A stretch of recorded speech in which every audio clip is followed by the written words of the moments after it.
If you have been following the crisis in Ukraine, you likely know it has something to do with Ukraine wanting to join the NATO alliance, and Russia not being happy about it. But let's talk more about a mechanism that likely contributed to Russia's decision to start the war, and what has been done historically to mitigate that temptation.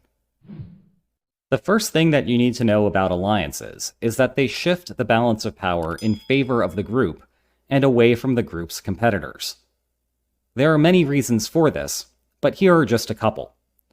For starters, the alliance can coordinate how exactly to deploy its armies in the event of a war.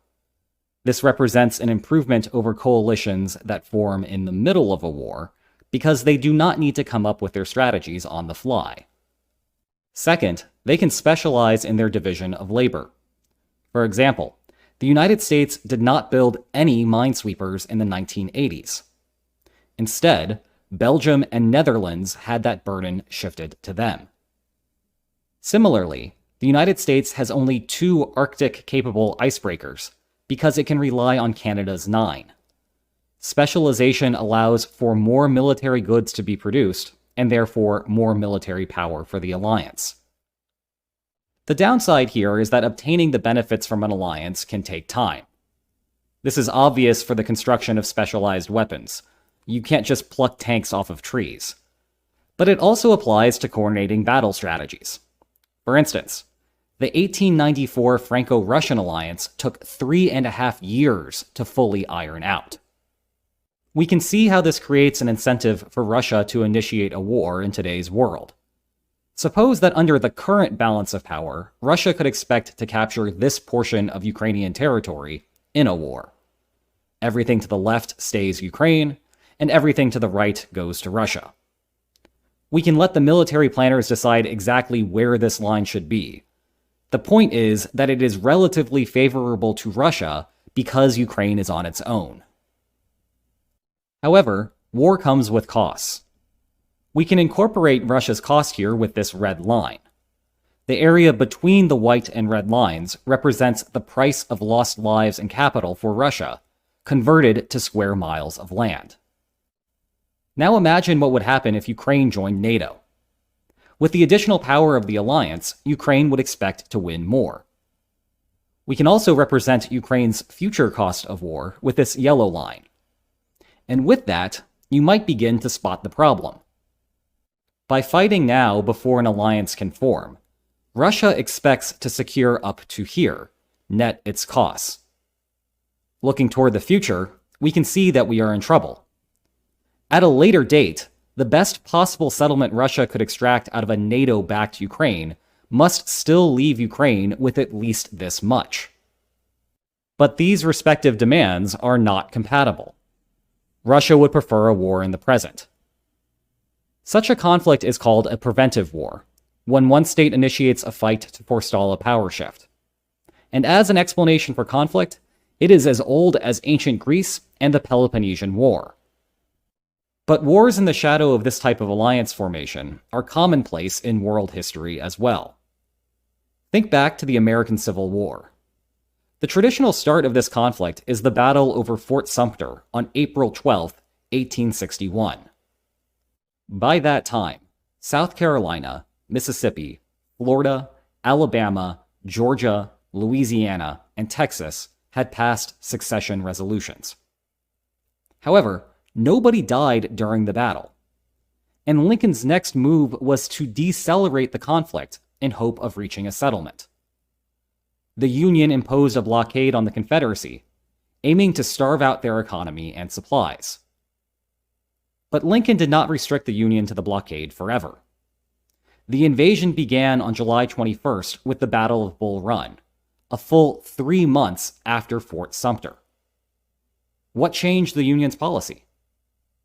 One important concern that led to the switch in strategy was cotton. Great Britain relied on southern cotton for their manufacturing sector. 79% of its imports came from across the Atlantic. This economic interest led British Foreign Secretary and later Prime Minister John Russell to warn the Union that he was in no hurry to recognize the separation as complete and final, but that Great Britain must hold herself free to act according to the progress of events as circumstances might require. The possibility that Britain might recognize the Confederacy, or worse, form a military alliance with it, weighed on President Lincoln and Secretary of State William Seward. On June 3rd, Seward wrote that the principal danger in the present insurrection was that of foreign intervention, aid, or sympathy, and especially of such intervention, aid, or sympathy on the part of the government of Great Britain. Bull Run was a way to forestall that.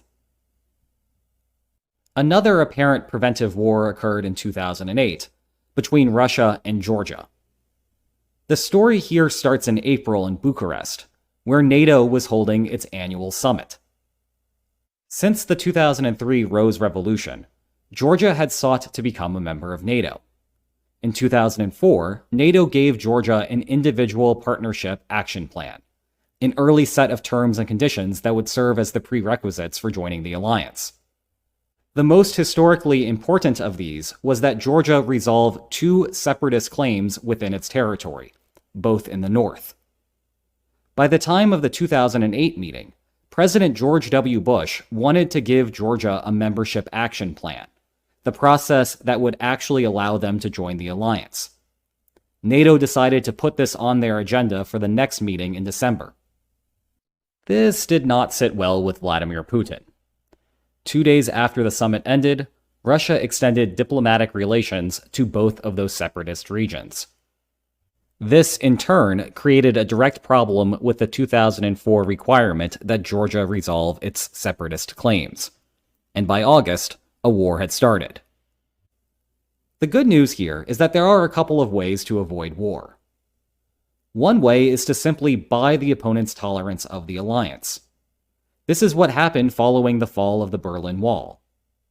As Germany sought to unify, the Soviet Union worried about the implications of NATO taking its first step eastward. The West had a simple solution to the problem: throw money at it.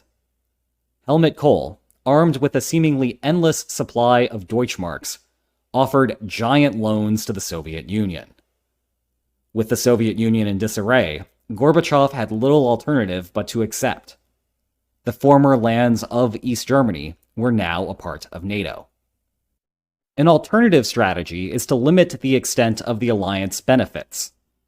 This is part of why the Sino-American Mutual Defense Treaty did not induce mainland China to initiate a preventive war.